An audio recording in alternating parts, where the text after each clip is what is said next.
Olá, amados, aqui é o pastor Israel Silva, falando da lição 8, 24 de maio de 2020, edificados sobre o fundamento dos apóstolos e dos profetas. Essa é a primeira lição que nós estamos fazendo nesse trimestre, então não é demais a gente lembrar que estamos estudando a carta aos Efésios, Epístola de Paulo aos Efésios, e vale salientar que a carta aos Efésios é uma carta bastante espiritual. Então, os termos ali, a linguagem geralmente nos leva quase sempre ao sentido espiritual e, por essa razão, pode apresentar algumas dificuldades. No entanto, já adianto, é uma carta profundamente edificante. Texto áureo. Edificados sobre o fundamento dos apóstolos e dos profetas, de que Jesus Cristo é a principal pedra da esquina. Efésios capítulo 2, versículo 20. Verdade prática. Jesus é a pedra basilar da igreja que está edificada por meio dos ensinamentos dos apóstolos e do testemunho dos profetas. A leitura bíblica indicada para a classe é na Epístola aos Efésios, capítulo 2, versículos de 20 a 22, e Evangelho segundo escreveu Mateus, capítulo 7, versículos de 24 a 27. Eu passo a ler e vou fazer um rápido comentário, porque senão a gente vai ficar se repetindo depois à medida que o roteiro sugerido da lição vai indicar determinadas abordagens. Então, começando a leitura. Efésios, capítulo 2, de 20 a 22. Edificados sobre o fundamento dos apóstolos e dos profetas, de que Jesus Cristo é a principal pedra da esquina. Virá a explicação desse versículo já quando a gente estiver começando a explicação da lição como um todo. Do qual todo o edifício bem ajustado cresce para templo santo no Senhor. Precisa até já adiantar, né? Edifício cresce, seria um edifício em construção. Isso aqui é uma figura. Então, essa nossa comunhão com Deus, ela recebe nesse trecho aqui da Epístola aos Efésios, essa figura de um edifício bem ajustado, ou seja, bem construído, bem edificado, bem planejado, e por essa razão ela cresce para templo santo no Senhor. O edifício cresce, mas para templo santo. Então, somos nós que formamos a igreja do Senhor Jesus Cristo, que crescemos desta forma. 22. No qual também vós, juntamente, sois edificados para a morada de Deus no Espírito. Mateus capítulo 7, versículos de 24 a 27, assim está escrito. Todo aquele, pois, que escuta estas minhas palavras e as pratica, assemelhá-lo-ei ao homem prudente, que edificou a sua casa sobre a rocha. E desceu a chuva, e correram rios, e assopraram ventos, e combateram aquela casa, e não caiu, porque estava edificada sobre a rocha. E aquele que ouve estas minhas palavras e as não cumpre, compará-lo-ei ao homem insensato, que edificou a sua casa sobre a areia. E desceu a chuva, e correram rios, e assopraram ventos, e combateram aquela casa, e caiu, e foi grande a sua queda. Esse texto, já no Evangelho de Mateus, refere-se àquela passagem que Jesus diz que o reino dos céus é semelhante a essa construção, né? Quem constrói a sua casa na rocha é aquele que ouve e guarda a palavra de Deus. Então esse vai estar sempre bem protegido das intempéries espirituais. Essa é a ideia e eu pretendo até ser breve também até com essa lição como um todo. O objetivo geral é ensinar que Cristo é a base da igreja e estamos alicerçados na doutrina dos apóstolos e no testemunho dos profetas. Muito bem. Por meio da reconciliação efetiva na cruz, Cristo formou a igreja. O apóstolo Paulo compara a igreja como um edifício em construção, como nós acabamos de ver. Ao mesmo tempo que a igreja ela é pronta e acabada, mas nós individualmente que formamos a igreja, precisamos o tempo todo de edificação. Precisamos, como está escrito, crescer na graça e no conhecimento do Senhor. Isso nós precisamos, nós cristãos, todo o tempo, fazer isso todo o tempo. Precisamos ter essa preocupação. O ponto central, então, é que Jesus Cristo é a pedra basilar da igreja. É chamado em algumas traduções de pedra de esquina. É aquela pedra que é bastante necessária, ou pelo menos nas construções antigas, sempre era comum que as construções se valessem de uma pedra para ser essa pedra principal. Essa lição será apresentada em 3 capítulos. Capítulo 1, um edifício espiritual. Capítulo 2, o fundamento, apóstolos e profetas. E capítulo 3, edificados para morada de Deus. Então, sem mais delongas, vamos ao capítulo 1. E a primeira parte desse capítulo 1 é o santuário judeu. O templo em Jerusalém era o símbolo do exclusivismo de Israel com o povo judeu. Então, observe aqui nessa figura desse templo. Aliás, a lição passada, ela explorou bastante a questão desse muro. Esse aqui é o templo dos dias de Cristo, né? Já que foi, às vezes, para você pesquisar, você coloca aí Templo de Herodes, Herodes com H, porque foi construído por Herodes, né? Nos dias de Cristo, esse templo ainda não estava 100% concluído, mas de qualquer forma ele já funcionava com suas atribuições. Algumas coisas que a gente pode dizer desse templo, tal como no primeiro tabernáculo, né? A instrução que foi dada também é seguida aqui. Ou seja, ele sempre apresenta a entrada pelo leste e ele vai caminhando no sentido de leste para oeste. Essa entrada que aparece logo aqui na figura, douradinha aqui, ela significa a bem conhecida Porta Formosa, que lá no capítulo 4 de Atos é onde a Bíblia diz que Pedro ia para o templo e encontrou ali um aleijado de nascença, e onde tem aquela frase, né, que Pedro disse para ele: não temos ouro nem prata, mas o que temos isso te dou, em nome de Jesus Cristo, levanta-te e anda. E tomou ele pela mão e ele começou andando. É essa porta aqui, douradinha, que está aqui nesse muro de fora. Então toda essa morada aqui, ela delimitava até onde os não-judeus poderiam chegar. Eles ficavam aqui fora. Então, por isso que aquele aleijado, que não era judeu, estava ali, na entrada, mas do lado de fora, nessa porta que chama-se Porta Formosa. Então tem todo esse muro aqui, e a lição passada ela foi muito baseada na questão desse muro, porque esse muro fazia uma diferença de que os judeus poderiam adentrar, passar por essa porta aqui e passar para o lado de dentro do muro. E os gentios não, os gentios, aqueles que não são judeus, não poderiam passar.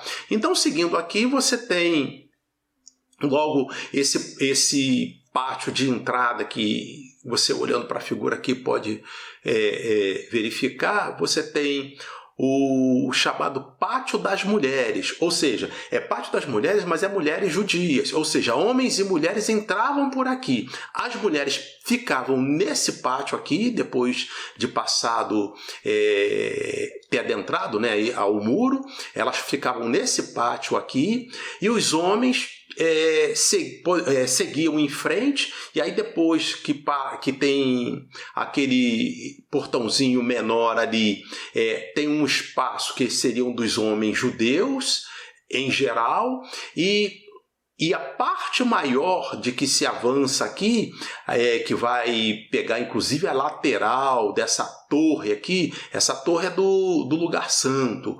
Então, essa parte maior já tem algumas peças ali de sacrifícios, enfim, e era onde só tinha acesso os sacerdotes.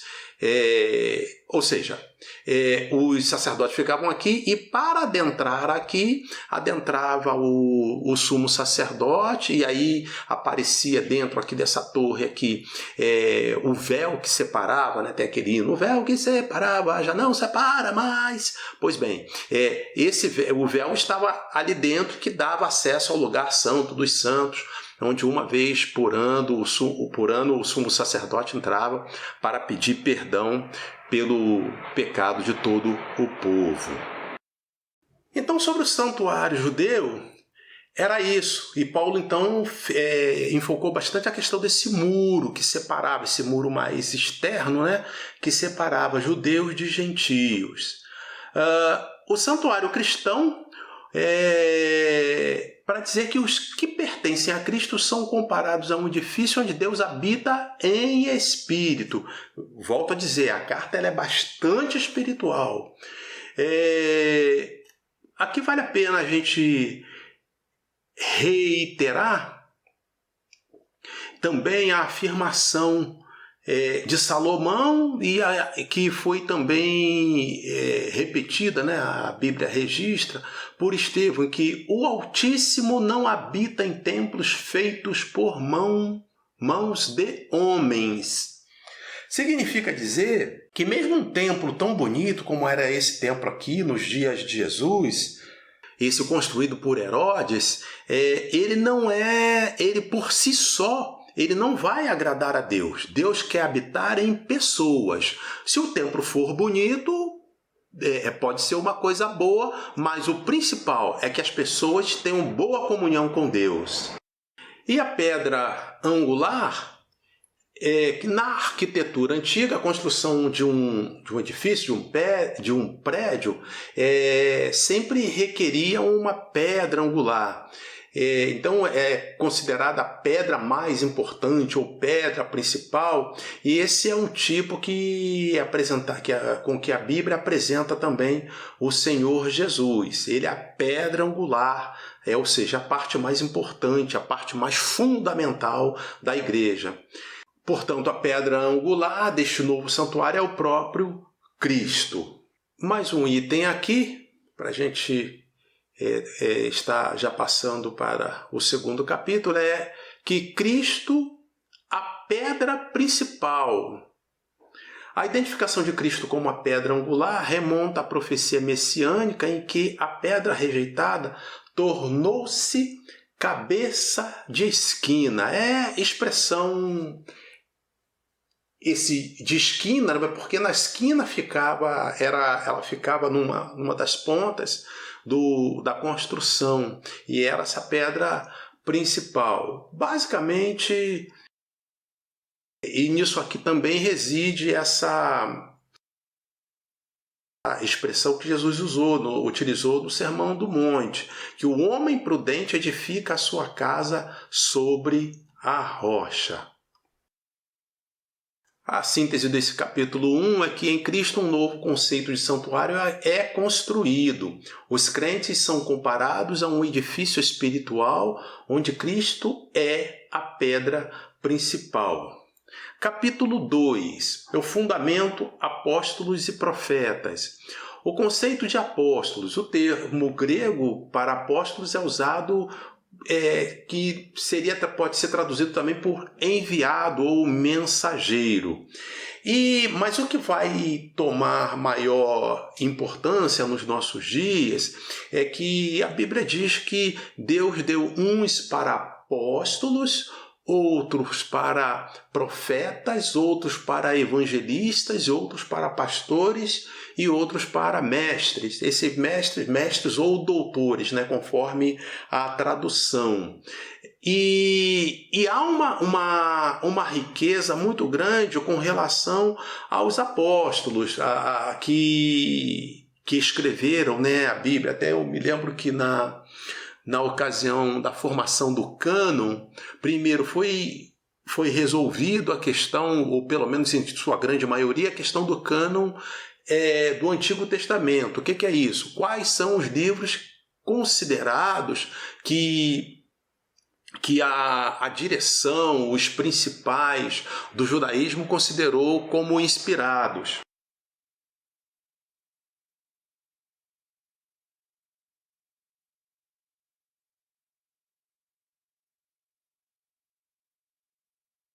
Então, estabelecido esse cânon do Antigo Testamento, também é importante dizer, né, que a Bíblia, como temos hoje, era uma coisa impensável naquela época. Naquela época se escreviam com rolos, não havia impressão, a impressão, né, como temos da era do Gutenberg para cá.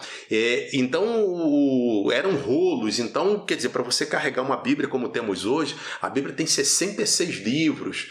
Aí você teria que ter 66 rolos. Quer dizer, era uma Bíblia, seria necessário uma estante razoável apenas para se conter toda uma Bíblia. Bom, e isso era muito importante, essa questão dos apóstolos. Quando vai ser formado o cânon no Novo Testamento, uma das coisas a serem consideradas é se a escritura do Novo Testamento, se ela continha apostolicidade. O que quer dizer isso? Se ela havia sido escrita por um dos apóstolos ou se escrita por alguém que tenha tido uma aproximação muito boa com os apóstolos. Por exemplo, Lucas, que escreve o Evangelho de Lucas, ele não foi um apóstolo, mas ele acompanha boa parte do ministério de Paulo, do que está registrado em Atos, ali principalmente as primeiras viagens de Paulo. Então, Lucas tem uma convivência muito longa com Paulo. Chega um ponto que Paulo, quando está no fim dos seus dias, ele chega a dizer: todos me abandonaram e só Lucas está comigo. Olha que testemunho lindo, né, que o apóstolo Paulo dá a respeito de Lucas. Então, Lucas, embora não seja um apóstolo, ele conviveu muito próximo de Paulo, então ele recebe a autoridade para escrever o Evangelho segundo escreveu Lucas e também o livro de Atos. O outro caso é Marcos, que escreve o Evangelho de Marcos. Ele não foi um apóstolo, mas ele conviveu bastante com Pedro. Então ele conheceu bastante sobre o Evangelho, o ministério de Pedro, e conheceu bastante das experiências de Pedro. Então ele acaba recebendo também essa característica de ter apostolicidade. A doutrina dos apóstolos. Bom, a maneira da gente abordar isso embora não se possa desassociar das pessoas o ofício que ocupavam, o que constitui o fundamento da igreja, não são os apóstolos em si, mas a doutrina que eles ensinavam, ou seja, as escrituras. A gente não vai se estar preocupando em copiar os apóstolos, porém, o apóstolo Paulo chega a dizer: sede meus imitadores como eu o sou de Cristo. Então, os apóstolos tiveram também um testemunho que se possa copiar como cristão. isso também é razoável e também é bíblico. Pelo menos a gente sempre lê acerca da fraqueza de Pedro, enfim, mas a partir do momento que Jesus envia o Espírito Santo sobre os apóstolos, a partir daí os testemunhos que eles dão, a maneira como eles vivem o Evangelho, serve de referência para o cristianismo. O testemunho dos profetas. Aí aqui é interessante que essa expressão, eu confesso que não costumava vê-la muito empregada assim não, mas a Bíblia registra isso, como a gente leu, né? Edificados sobre o fundamento dos apóstolos e dos profetas, de que Jesus Cristo é a principal pedra de esquina. Aí vale até a pena a gente ressaltar aqui, né? De vez em quando a gente ouve essa discussão, mas existe o profeta no Novo no Novo Testamento ou foi um ciclo que terminou no Antigo Testamento?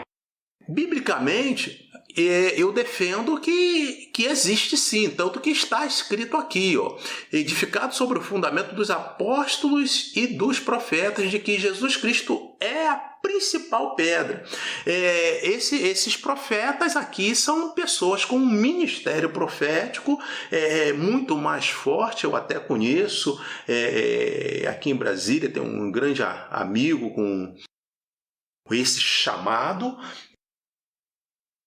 E assim, vai ser muito, talvez, não vai ser muito difícil, o melhor termo, da gente encontrar pessoas que já profetizaram, mas que tenham o ministério profético para ser enquadrado nessa expressão aqui já é mais difícil. Então, a doutrina dos apóstolos e o testemunho dos profetas. Os profetas de que aqui falam são profetas do Novo Testamento, não são e não os do Antigo. Isso é muito importante ter em mente. E aqui tem ainda o texto de segunda epístola de Pedro, capítulo 2, capítulo 1, segunda epístola de Pedro, capítulo 1 e versículo 21, onde está escrito assim, porque a profecia nunca foi produzida por vontade de homem algum, mas os homens santos de Deus falaram inspirados pelo Espírito Santo. Aqui é a profecia, a gente chama de neotestamentária, né? É a profecia no Novo Testamento. Por exemplo, o livro de Apocalipse é um livro que a gente ele é quase que 100%, vai beirar 100% profético. Ele é muito pautado em coisas que ainda vão acontecer. E João escreveu porque recebeu do Espírito Santo aquelas revelações. Inclusive, revelação é o título como ele aparece mais próximo quando esse livro é chamado em inglês, né? Revelation. Então, o testemunho dos profetas e a síntese do capítulo 2 é que a igreja está edificada sobre a pedra angular, que é o próprio Cristo. O seu fundamento é a doutrina dos apóstolos e o testemunho dos profetas bíblicos.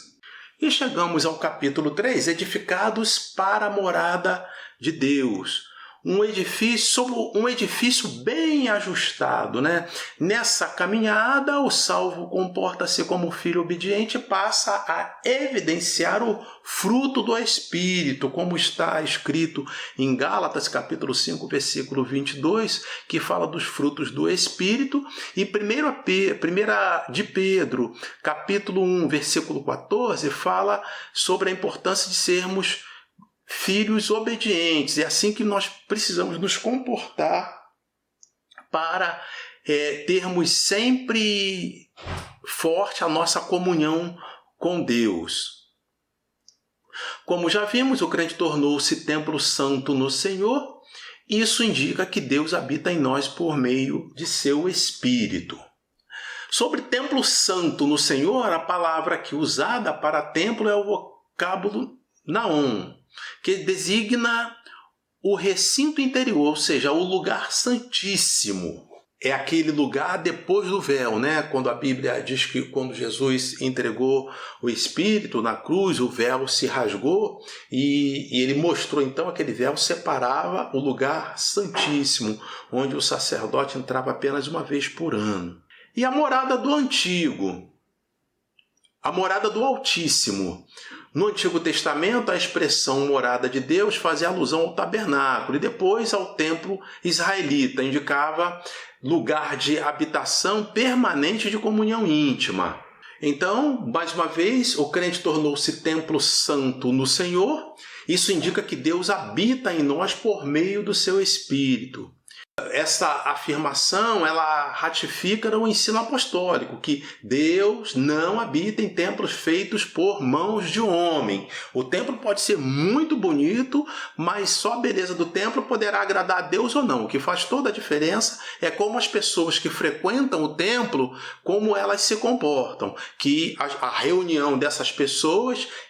A reunião das pessoas que estão em Cristo, que geralmente se reúne nos templos, que formam a Igreja de Deus. E até no nosso caso, né, nossa realidade, hoje nós estamos falando dia 23, essa é a lição para o dia 24 de maio de 2020. Nesse momento a gente ainda está aí sob a crise da pandemia do coronavírus e as igrejas não estão, a gente pode dizer quase a totalidade, ainda não estão celebrando os seus cultos. Então as pessoas têm nesse momento que manter sua comunhão com Deus de forma ou individual ou mesmo em famílias, né? Então nós que temos famílias crentes, aí ficamos até num privilégio muito grande, porque a gente pode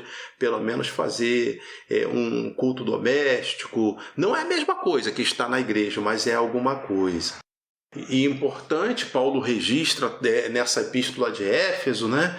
Ele vai muito disso, que agora o importante para Deus a partir do Novo Testamento é a igreja formada por judeus e gentios, porque naquele contexto onde ele escreveu havia muita essa diferença, os judeus se achavam superiores mesmo, pelo menos no que tange a questão religiosa, porque tinha aquele negócio, nós somos descendentes de Abraão, somos filhos de Abraão, vocês não são, nós fizemos a circuncisão, vocês não fizeram. Então em lições passadas a gente abordou tudo isso, mas agora Deus alcança a perfeição do que ele quis fazer, o projeto de Deus para a classe humana, desde que Adão pecou, ele era a igreja como ela existe hoje. Eu costumo dizer que a igreja é o bolo com a cereja, com tudo acabado, pronto para a festa. É a igreja do Senhor.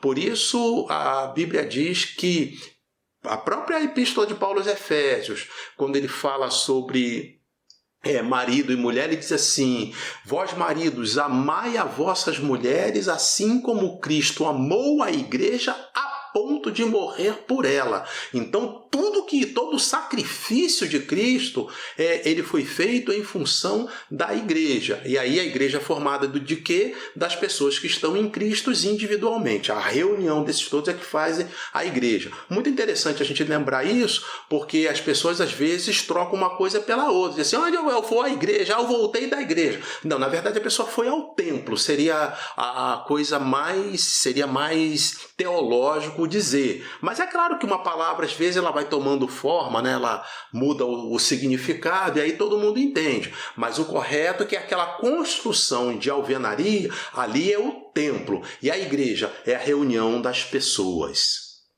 A síntese desse tópico 3 é que Deus habita na vida daquele que, edificado em Cristo, torna-se templo santo do Senhor. Concluindo, a comparação da igreja como edifício em construção indica que estamos em processo de aperfeiçoamento, até que todos cheguemos à unidade da fé. A pedra angular, que é o próprio Cristo, não pode ser substituída. A doutrina dos apóstolos e o testemunho dos profetas não podem ser revogados. Deus abençoe você. Que o Senhor te abençoe, você e sua casa.